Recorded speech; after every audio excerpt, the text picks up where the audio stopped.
ഒപ്പം നിന്ന് ഒറ്റിക്കൊടുക്കുന്ന യൂദാസിന്റെ story line ഏതെങ്കിലും ഒരു മാഫിയ സിനിമയുടെ കഥയിൽ മാത്രമല്ല, നമ്മുടെ ചുറ്റുപാടിൽ, നാട്ടിൽ, കേരളത്തിൽ സംഭവിച്ചിട്ടുണ്ട് ഇത്തരം നടുക്കുന്ന കൊടൂര കൊലപാതകം.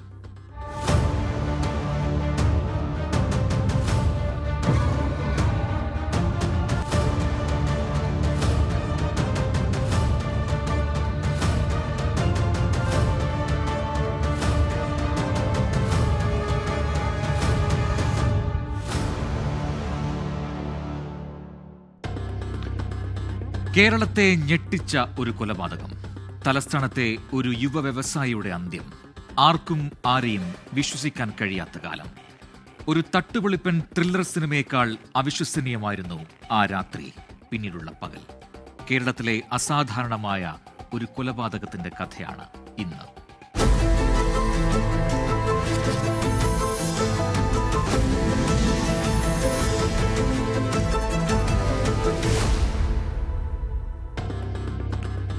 കുറ്റവാളികളിലേക്കുള്ള വഴി എളുപ്പമായിരുന്നു. പക്ഷേ ആ സാഹചര്യം, കാരണങ്ങൾ, അത് കഠിനമായിരുന്നു. 2 സംസ്ഥാനങ്ങൾ, 2 സ്റ്റേറ്റ് പോലീസ്. തലസ്ഥാന ജില്ലയിൽ നിന്ന് തമിഴ്നാട്ടിലെ കന്യാകുമാരിയിലേക്ക് നീളുന്ന ഹൈവേയിലാണ് ആ ഒരു രാത്രിയിലെ ക്രൈം സ്റ്റോറി അരങ്ങേറുന്നത്.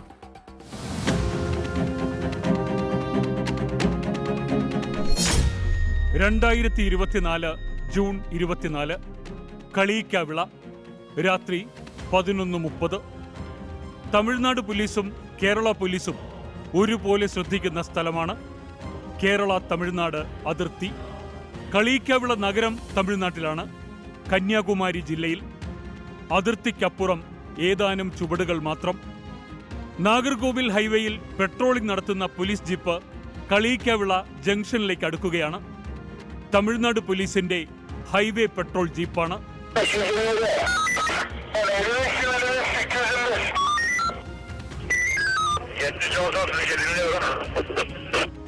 2 തവണ കടന്നുപോകുമ്പോഴും അവർ ആ കാറ് കണ്ടു. കേരളത്തിൽ നിന്നുള്ള ഒരു കാർ. അത് സ്റ്റാർട്ടായി കിടക്കുകയാണെന്ന് ഒറ്റ നോട്ടത്തിൽ തോന്നി. പക്ഷേ കുറച്ചധികം സമയമാകുന്നു.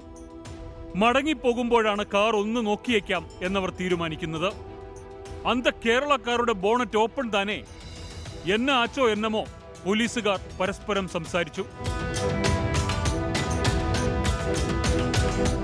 അത്ര ശക്തമല്ലെങ്കിലും മഴയുണ്ട്. ഡ്രൈവറുണ്ട് കാറിൽ, ദൂരെ നിന്ന് തന്നെ കാണാം. ജീപ്പ് കാറിനടുത്തേക്ക് നിർത്തി. അണ്ണാച്ചി എന്തിനിവിടെ? കാറിന് എന്തിരാച്ച്? മഴ വകഞ്ഞു മാറ്റാനെന്നോണം ശബ്ദമുയർത്തി തന്നെ പോലീസുകാരൻ ചോദിച്ചു. ഡ്രൈവർ മിണ്ടുന്നില്ല. എന്തിര്? കാർ അലമ്പി പെയ്യാ. അതിർത്തിയിലെ മലയാളവും തമിഴും ഭാഷയിലാണ് പോലീസുകാർ ചോദിക്കുന്നത്. ഡ്രൈവർ അനക്കമില്ലാതെ ഇരിക്കുകയാണ്. രാത്രിയിലെ അരിച്ചെത്തുന്ന പ്രകാശം മാത്രം. ചാറ്റൽ മഴയിലെ മങ്ങൽ. ഒന്നും വ്യക്തമാകുന്നില്ല. ഇൻഡിക്കേറ്റർ ഓണാണ്. കാർ സ്റ്റാർട്ട് പൊസിഷനിലാണെന്ന് തോന്നിയത് അതുകൊണ്ടാണ്. പെട്രോൾ പമ്പിന്റെ അടുത്തായാണ് ആ കാർ കിടക്കുന്നത്. കാറിന്റെ ബോണറ്റ് തുറന്ന് പൂർണ്ണമായും അടയാത്ത നിലയിലാണ്. പാർക്കിംഗ് പൊസിഷൻ റോഡിൽ നിന്ന് ഇടത്തേക്ക്. അപ്പോഴേക്കും മഴ ഒന്ന് വിട്ടു. എന്തോ ഒരു കുഴപ്പമുണ്ട്. ആ ഡ്രൈവർ ഒന്നും ശ്രദ്ധിക്കാതെ ഇരിക്കുകയാണ്. രാത്രി യാത്രക്കാർ ഇങ്ങനെ വണ്ടി ഒതുക്കിയിട്ട് ഉറങ്ങുന്ന പതിവുണ്ട്. പക്ഷേ ഇതങ്ങനെയല്ല എന്നൊരു തോന്നൽ. കാര്യം ഒന്നിറങ്ങി നോക്കാം. തല അകത്തേക്കാക്കി നോക്കിയ തമിഴ്നാട് പോലീസ് ഉദ്യോഗസ്ഥൻ ശരിക്കും ഞെട്ടി. രക്തത്തിൽ കുളിച്ചൊരു മനുഷ്യൻ. ആ കടും ചുവപ്പ് ഷർട്ടിന്റെ നിറമല്ല, അത് കഴുത്തിൽ നിന്ന് പടർന്നിറങ്ങിയ ചോരയാണ്. ഡ്രൈവർ സീറ്റിലിരുന്നയാൾ കൊല്ലപ്പെട്ടിരിക്കുന്നു. സീറ്റ് ബെൽറ്റ് ഇട്ട നിലയിലാണ്. സീറ്റിലേക്ക് ചാരിയിരിക്കുന്നു. കഴുത്തിലാണ് മുറിവ്. അവിടെ നിന്നാണ് രക്തം ഒഴുകിയിറങ്ങിയിരിക്കുന്നത്. ലോക്കൽ പോലീസ് എത്തട്ടെ. കളിയിക്കാവിള സ്റ്റേഷനിലേക്ക് വയർലെസ് സന്ദേശം പോയി. 2024 ജൂൺ 24 ഒറ്റാമരം, കളിയിക്കാവിള, രാത്രി 11:45. ഏതാണ്ട് 1/4 കിലോമീറ്റർ പോലും ദൂരമില്ല. കളിയിക്കാവിള പോലീസ് ചീറിയെത്തി. കാർ കേരള രജിസ്ട്രേഷനാണ്. KL 01CE 7911 Thiruvananthapuram RTO. മഹീന്ദ്രയുടെ XUV കാറാണ്.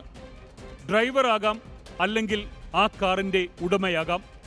കഴുത്ത് ഷാർപ്പായ ഒരു കത്തി അല്ലെങ്കിൽ ഒരു ബ്ലേഡ് കൊണ്ട് മുറിച്ചിരിക്കുന്നു.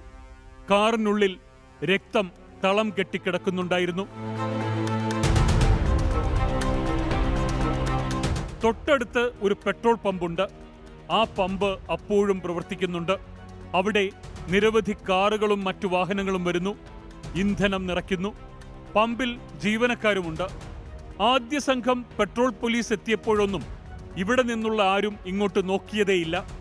എന്നാൽ കൂടുതൽ പോലീസ് എത്തി ലൈറ്റുകൾ തെളിച്ചതോടെ ആളുകൾ ശ്രദ്ധിച്ചു. രാത്രി വൈകിയും തിരക്കുള്ള ഇന്റർസ്റ്റേറ്റ് റോഡാണ്. പ്രധാന ടൂറിസ്റ്റ് കേന്ദ്രം ഉദയം കാണാൻ പോകുന്ന കന്യാകുമാരി റൂട്ടാണ്. അത്രയും തിരക്കുള്ള റോഡരികിൽ ഒരു കൊലപാതകം. ഇരുട്ടിന്റെ നേരിയ ആനുകൂല്യത്തിൽ കൊലയാളി അത് നടത്തിയിരിക്കുന്നു. കഴുത്തിൽ നിന്ന് രക്തം വാർന്നൊഴുകി അയാൾ മരിച്ചു.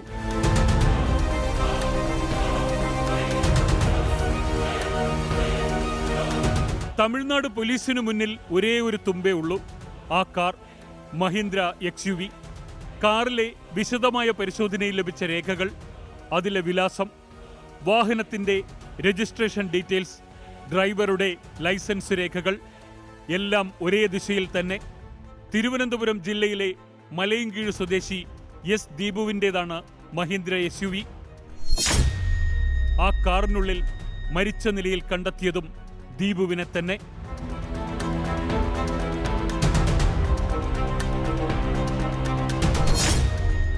S. ദീപു, വയസ്സ് 44, മുളമ്പള്ളി ഹൗസ്, അണപ്പാട്, മലയൻകീഴ്, തിരുവനന്തപുരം ജില്ല. മലയത്ത് ക്വാറി ക്രഷർ യൂണിറ്റ് നടത്തുന്ന വ്യവസായിയാണ്.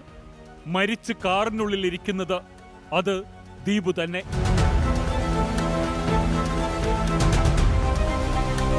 മൃതദേഹം നാഗർകോവിൽ ആശാരിപ്പള്ളം മെഡിക്കൽ കോളേജ് ആശുപത്രിയിലേക്ക് മാറ്റി. കളിയിക്കാവിള പോലീസ് കേസെടുത്ത് അന്വേഷണം ആരംഭിച്ചു. അവർ കേരള പോലീസുമായി ബന്ധപ്പെട്ടു. കേരള പോലീസ് വഴി ബന്ധുക്കളിലേക്ക്. തമിഴ്നാട് പോലീസ് നിർദ്ദേശത്തിൽ ബന്ധുക്കൾ നാഗർകോവിലേക്കെത്തി. അവർ എത്തി മൃതദേഹം ദീപുവിൻ്റെതാണെന്ന് സ്ഥിരീകരിച്ചു.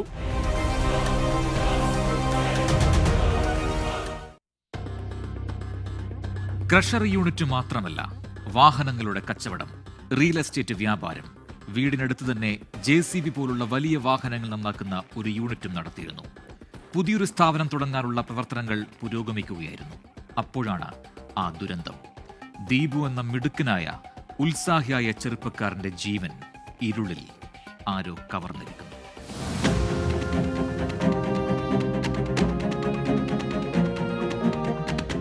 ഇന്റർസ്റ്റേറ്റ് പോലീസ് അന്വേഷണമാണ്. കേരള പോലീസിന്റെ സഹായത്തോടെ തമിഴ്നാട് പോലീസ് കേസ് അന്വേഷണം ഊർജിതമാക്കി. അവർ ഒരു സ്പെഷ്യൽ ഇൻവെസ്റ്റിഗേഷൻ ടീമിന് രൂപം നൽകി. സ്ഥിരം കുറ്റവാളികൾ, ഹൈവേ റോബറി സംഘം എന്നിവരെ കേന്ദ്രീകരിച്ച് ഒരു ടീം. SITയുടെ മറ്റൊരു ടീം കേരളത്തിൽ അന്വേഷണം കേന്ദ്രീകരിച്ചു. ദീപുവിന്റെ അടുത്ത സുഹൃത്തുക്കൾ, ബന്ധുക്കൾ, ജീവനക്കാർ തുടങ്ങി അടുപ്പമുള്ളവർ അവരുടെ നീക്കങ്ങൾ നിരീക്ഷിച്ചു, ചോദ്യം ചെയ്തു. ബന്ധുക്കളിൽ നിന്ന് ഇതിനിടെ ലഭിച്ച സൂചനയിൽ ഒരാളെ പോലീസ് കസ്റ്റഡിയിലെടുത്തു. ഒരു സെക്കൻഡ് ഹാൻഡ് JCB വാങ്ങാനാണ് ദീപു സോമൻ തമിഴ്നാട്ടിലേക്ക് യാത്ര തിരിച്ചത്. അതിനായി 10 ലക്ഷം രൂപയും കയ്യിൽ കരുതിയിരുന്നു. ഒപ്പം സഹായിയായ വിപിനെയും കൂട്ടി. ഇത്രയുമാണ് ദീപുവിന്റെ വീട്ടിൽ നിന്നും ലഭിച്ച വിവരങ്ങൾ. പോലീസ് അതിവേഗം തന്നെ ദീപുവിന്റെ ആ സഹായിയെ തേടി. വിപിൻ, അയാൾക്കറിയാമായിരിക്കും ബാക്കി. അയാളിലേക്കെത്താൻ അധികം സമയം വേണ്ടി വന്നില്ല. 2024 ജൂൺ 25 രാവിലെ വിപിൻ പറഞ്ഞ കഥ. സാർ, വിപിൻ പോലീസിനോട് തലേ ദിവസത്തെ സംഭവങ്ങൾ പറഞ്ഞു തുടങ്ങി. ദീപു സാറും കൂടി ഒന്നിച്ച് ഞങ്ങൾ നേരെ മലയത്തുള്ള കോറി ക്രഷറിലാണ് ആദ്യം പോയത്. അവിടെ സാറിന് കുറച്ച് ജോലികൾ ഉണ്ടായിരുന്നു. JCB എടുക്കാൻ പോകുന്ന കാര്യം എനിക്കറിയാമായിരുന്നു. സാറ് കോയമ്പത്തൂരിലേക്ക് പോകാൻ തുടങ്ങിയപ്പോൾ എന്നോട് കൂടെ ചെല്ലണ്ടെന്നാണ് പറഞ്ഞത്. പോലീസ് ആ കാരണം അന്വേഷിച്ചു. എതുക്ക് അവര് തനിയാ പോന്നത്? എന്തിനാണ് സാർ അപ്പടി പറഞ്ഞത്? ഇങ്ങനെ ദൂരെ പോകുമ്പോ സാർ ഒറ്റയ്ക്കാണ് പോണത്, വിപിൻ മറുപടി പറഞ്ഞു. ദീപു ഒറ്റയ്ക്ക് പോയി എന്നത് സത്യമാണോ? വിപിൻ ഒപ്പം പോയോ? എങ്കിൽ ദീപുവിന്റെ കയ്യിൽ പണമുള്ള കാര്യം വിപിൻ എന്ന സഹായിക്ക് അറിയാമല്ലോ. കാറിൽ അരിച്ചു പെറുക്കിയിട്ടും ആ 10 ലക്ഷം കിട്ടിയിട്ടില്ല. ഒറ്റയ്ക്ക് പോയ ദീപുവിന്റെ കയ്യിൽ ആ പണമുണ്ടെന്ന് ആ രാത്രിയിൽ ആർക്കോ അറിയാം. അതാരാണ്? വിപിൻ പറയുന്നത് പോലെ ഒറ്റയ്ക്കാണോ ദീപു പോയത്? ഈ കാര്യം കണ്ടുപിടിക്കണം.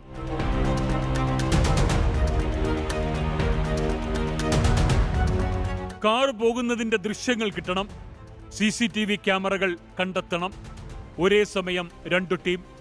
ഒരു സംഘം കളിയിക്കാവിളയിൽ നിന്നും ഒരു ടീം മലയൻകീഴിൽ നിന്നും CCTV ക്യാമറകൾ തെരഞ്ഞിറങ്ങി. തിരുവനന്തപുരത്തുള്ള തമിഴ്നാട് പോലീസ് ടീം ഒരു റൂട്ട് മനസ്സിലാക്കി. മലയൻകീഴിൽ നിന്ന് ഹൈവേയിൽ കയറാനുള്ള 2 പോയിന്റ്, ഒന്ന് ബാലരാമപുരം അല്ലെങ്കിൽ നെയ്യാറ്റിങ്കര. ഇതേ സമയം കളിയിക്കാവിളയിൽ കാർ ഉൾപ്പെടുന്ന ഭാഗത്തു നിന്നുള്ള ദൃശ്യങ്ങൾ പരിശോധിച്ച പോലീസിന് ഒരു ബ്രേക്ക് ത്രൂ ലഭിച്ചു.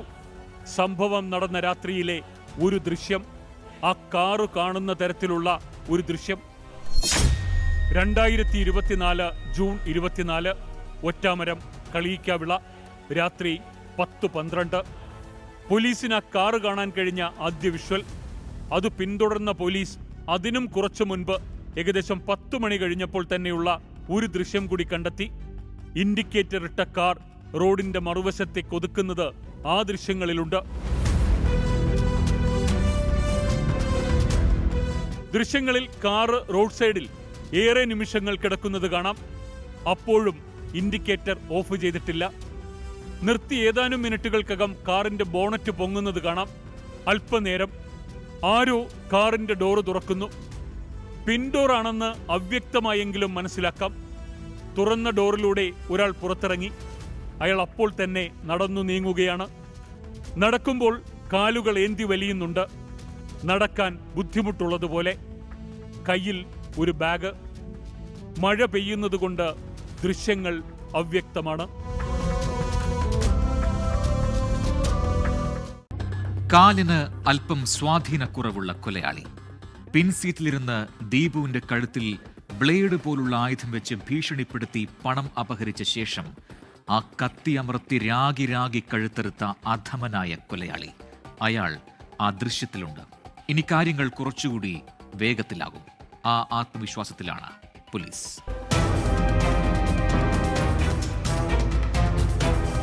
കൊലപാതകം നടന്ന് 24 മണിക്കൂർ തികയും മുമ്പേ ആദ്യ ലീഡ്. അത് തമിഴ്നാട് പോലീസിനും കേരള പോലീസിനും ഒരുപോലെ ആശ്വാസമായി. ദൃശ്യങ്ങൾ ഡിജിറ്റൽ ബ്ലോ അപ്പിലൂടെ തെളിച്ചെടുത്തു.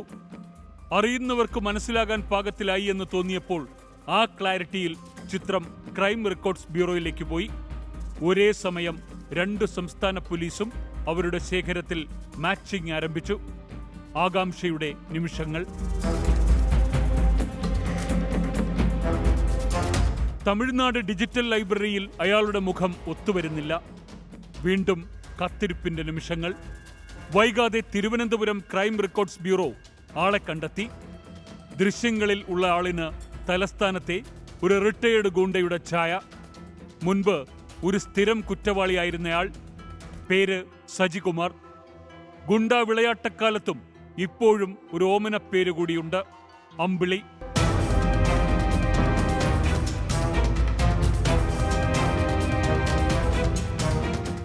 SI പരീക്ഷയിൽ റാങ്ക് ലിസ്റ്റിൽ വന്ന സജി. 2 കൊലപാതക കേസുകൾ. ആകെ കേസുകൾ 50-ലധികം വരും. ചൂഴാറ്റുകോട്ട അമ്പിളി എന്ന സജികുമാർ ഗുണ്ടാപ്പണി നിർത്തി മണൽക്കടത്തിൽ സജീവമായിരുന്നു. ഇടയ്ക്ക് തൊഴിലിടങ്ങളിലും വ്യവസായ സ്ഥാപനങ്ങളിലും ഗുണ്ടാപ്പിരിവ് നടത്തും. നാട്ടിൽ കേസ് പെരുകി. ചില പോലീസ് ഉദ്യോഗസ്ഥർ ഇയാളെ തീർക്കാൻ പ്ലാനിട്ടു. അതോടെ പ്രവർത്തന കേന്ദ്രം മുംബൈ അധോലോകമാക്കി. 7 വർഷത്തോളം ഇയാൾ മുംബൈയിലായിരുന്നു. തിരിച്ചു നാട്ടിലെത്തി സ്പിരിറ്റ് കടത്തും ചാരായം വാറ്റും തൊഴിലാക്കി. ഇതിനായി ഒരു വലിയ ഗുണ്ടാ സംഘത്തെ ഒരുക്കിയെടുത്തു. വലങ്കൈ മൊട്ടമൂട് അനി. അനിയും വളരെ വേഗം വളർന്നു. തലസ്ഥാനത്ത് അറിയപ്പെടുന്നൊരു ഗുണ്ടയായി. പക്ഷെ വൈകാതെ മൊട്ടമൂട് അനി അമ്പിളിയുമായി തെറ്റി. അനി അമ്പിളിയുടെ ചാരായ കച്ചവടം ഒറ്റിക്കൊടുത്തു. കച്ചവടം കൂപ്പുകുത്തി. അമ്പിളി പ്രതികാരദാഹിയായി. പ്രതികാരം വൈകിയില്ല. 2006 മൊട്ടമൂട് അനിയെ കരമന തളിയലിൽ വെച്ച് വെട്ടിക്കൊലപ്പെടുത്തി. ഈ കേസിൽ അമ്പിളിയാണ് ഒന്നാം പ്രതി. കളീക്കാവിളയിൽ അന്ന് രാത്രി അമ്പിളിയാണ് ആ കാറിൽ നിന്നിറങ്ങി നടക്കുന്നത്. കാറിന്റെ ഡ്രൈവർ സീറ്റിൽ ദീപു. ആ രാത്രി പണം അപഹരിച്ച് ദീപുവിനെ കൊന്ന ശേഷം രക്ഷപ്പെട്ടത് അമ്പിളി തന്നെ. അമ്പിളിയും ദീപുവും തമ്മിൽ എന്തു ബന്ധം? മലയത്തുള്ള അമ്പിളിക്ക് അവിടെ ക്രഷർ യൂണിറ്റുള്ള ദീപുവിനെ പരിചയം കണ്ടേക്കാം. പക്ഷേ ഈ പണവുമായി ദീപു യാത്ര ചെയ്യുന്ന കാര്യം അമ്പിളിക്ക് എങ്ങനെ അറിയാം? ദീപുവിന്റെ വീട്ടുകാർക്ക് അമ്പിളിയെ അറിയാം. അമ്പിളി ദീപുവിനെ ഭീഷണിപ്പെടുത്തി പണം വാങ്ങാൻ ശ്രമിച്ചിട്ടുണ്ട്. പ്രൊട്ടക്ഷൻ മണി എന്ന പേരിൽ ഗുണ്ടാ പിരിവിനായി അയാൾ ദീപുവിനെ കാണാൻ വന്നിട്ടുണ്ട്. പിന്നീട് അവർ തമ്മിൽ പരിചയമായി. ദീപുവിന്റെ ഭാര്യയും മറ്റു ബന്ധുക്കളും പറഞ്ഞ വിവരങ്ങൾ പോലീസ് ക്രോഡീകരിച്ചു.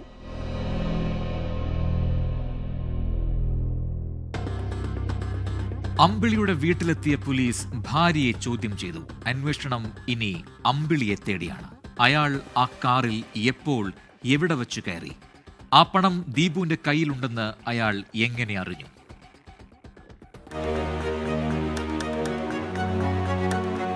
കന്യാകുമാരി SP സുന്ദരവദനത്തിന്റെ നേതൃത്വത്തിലുള്ള പ്രത്യേക സംഘമാണ് അന്വേഷണം നടത്തിയത്. അമ്പിളിയുടെ ഫോൺ സ്വിച്ച് ഓൺ ആയതോടെ ആ ടവർ ലൊക്കേഷനുകൾ കേന്ദ്രീകരിച്ച് അന്വേഷണം തുടർന്നു. 2024 ജൂൺ 26 അമ്പിളി പോലീസ് പിടിയിലായി. കൊലപാതകത്തിനു ശേഷം ഒളിവിൽ പോയ അമ്പിളിയെ തിരുവനന്തപുരത്തെ മലയത്തു നിന്നാണ് തമിഴ്നാട് പോലീസ് സംഘം കസ്റ്റഡിയിലെടുത്തത്. അപഹരിച്ച പണം എവിടെ? പോലീസിന്റെ ചോദ്യത്തിന് അമ്പിളി ഉരുണ്ടു കളിച്ചു. അമ്പിളിയുടെ ഭാര്യ പറയുന്നത് അങ്ങനെ ഒരു പണമോ ബാഗോ വീട്ടിൽ കൊണ്ടുവന്നില്ല എന്നായിരുന്നു. എന്നാൽ ചോദ്യത്തിന്റെ രൂപം മാറി. തമിഴ്നാട് പോലീസിന്റെ സാന്നിധ്യത്തിൽ കേരള പോലീസിലെ വനിതാ ടീം ചോദിച്ചപ്പോൾ അമ്പിളിയുടെ ഭാര്യ പണമൊളിപ്പിച്ച സ്ഥലം വെളിപ്പെടുത്തുകയായിരുന്നു. 2024 ജൂൺ 27 അമ്പിളിയുടെ വീട്ടിൽ നടത്തിയ പരിശോധനയിൽ വീടിനുള്ളിൽ കുഴിച്ചിട്ട നിലയിലാണ് 5 ലക്ഷം രൂപ പോലീസ് കണ്ടെത്തിയത്. ബാക്കി തുകയിൽ 2.5 ലക്ഷം രൂപ ഒരു അയൽവാസിയുടെ വീട്ടിൽ സൂക്ഷിക്കാൻ നൽകിയ നിലയിൽ കണ്ടെടുത്തു. ദീപുവിന്റെ കയ്യിൽ നിന്ന് കവർന്ന 10 ലക്ഷം രൂപയിൽ 7.5 ലക്ഷവും അങ്ങനെ പോലീസ് കണ്ടെത്തി. ബാക്കി തുക ആർക്ക് നൽകി? കൊലപാതകത്തിൽ അമ്പിളിയെ സഹായിച്ച മറ്റാരെങ്കിലുമുണ്ടോ? അവർക്കുള്ള വിഹിതമായിരുന്നോ ആ തുക?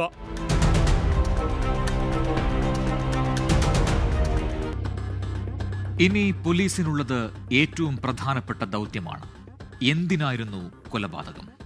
അമ്പിളിക്കൊപ്പം ആരൊക്കെയുണ്ട് ഈ പാതകത്തിൽ പങ്കാളികളായി? അമ്പിളി ഒരു തികഞ്ഞ കുറ്റവാളിയായിരുന്നു. കരൾ രോഗവും ശാരീരിക ബുദ്ധിമുട്ടുകളും കാരണം പഴയതുപോലെ ഓടി നടക്കുന്നില്ല എന്ന് മാത്രം. പോലീസ് പിടിയിൽ അയാൾ ഭാവവ്യത്യാസമില്ലാതെയിരുന്നു. എന്താകും ചോദ്യമെന്നും അതിനെന്തു പറയണമെന്നും അയാൾക്ക് നന്നായി അറിയാം. ആദ്യ ഉത്തരങ്ങളിൽ അയാൾ പോലീസിനെ ശരിക്കും കുഴപ്പിച്ചു. ആരാണ് കൊട്ടേഷൻ തന്നതെന്ന ചോദ്യത്തിന് അയാൾ പറഞ്ഞത് കൊട്ടേഷൻ തന്നത് ദീപു തന്നെ എന്നാണ്. ദീപുവിനെ കൊല്ലാൻ ദീപു തന്നെ കൊട്ടേഷൻ നൽകുമോ? അതെ എന്ന് വീണ്ടും ഉത്തരം. ദീപു മരിച്ചാൽ ഇൻഷുറൻസ് കിട്ടും. ആ ഇൻഷുറൻസ് തുക കുടുംബത്തിന് ലഭിക്കാൻ വേണ്ടിയാണ് ദീപു എനിക്ക് കൊട്ടേഷൻ തന്നത്. പ്രതിയായ അമ്പിളി മൊഴി നൽകി. പോലീസ് ആദ്യമൊന്ന് സംശയിച്ചെങ്കിലും പിന്നെ നടന്ന ചോദ്യം ചെയ്യലിൽ രോഗിയായ അമ്പിളി വീണുപോയി.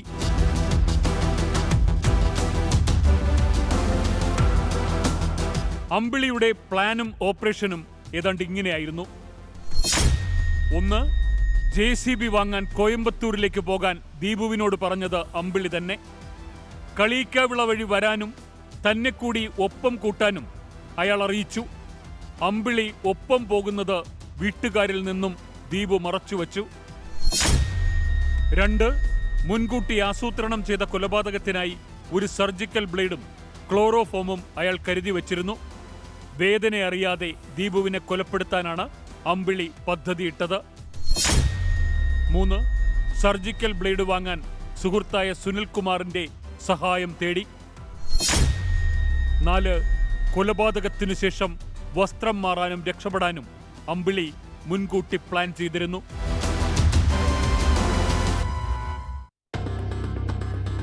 കേസിൽ പോലീസ് അറസ്റ്റ് ചെയ്തത് 3 പേരെയാണ്. കൃത്യത്തിൽ അതിന്റെ ഗൂഢാലോചനയിൽ സഹായികളായ 2 പേർ, സുനിൽകുമാറും പ്രദീപ് ചന്ദ്രനും. പക്ഷെ കാര്യമറിയാതെ കുടുങ്ങിയതാണ് തങ്ങളെന്നാണ് അവരുടെ വാദം.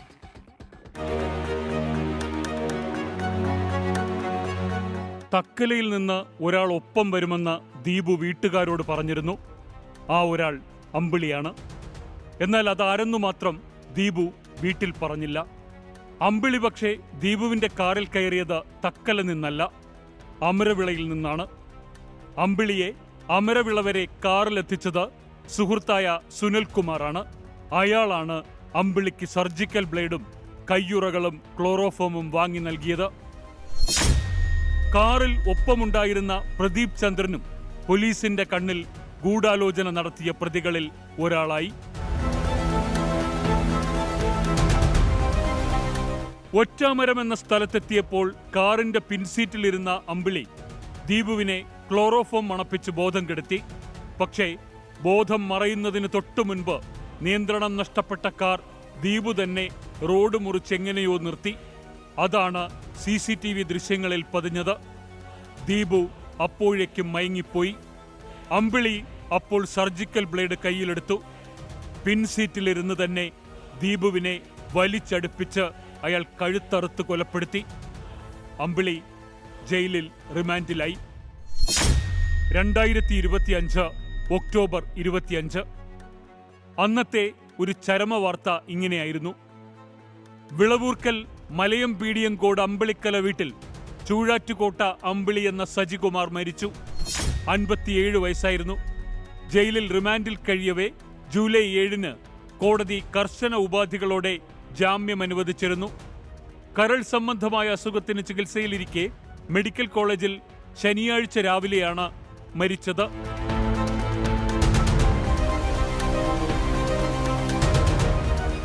ദീപുവിന്റെ ജീവനെടുത്ത അമ്പിളി വിചാരണയ്ക്കും വിധിക്കും ശിക്ഷയ്ക്കും കാത്തുനിൽക്കാതെ മരണത്തിന് കീഴടങ്ങി.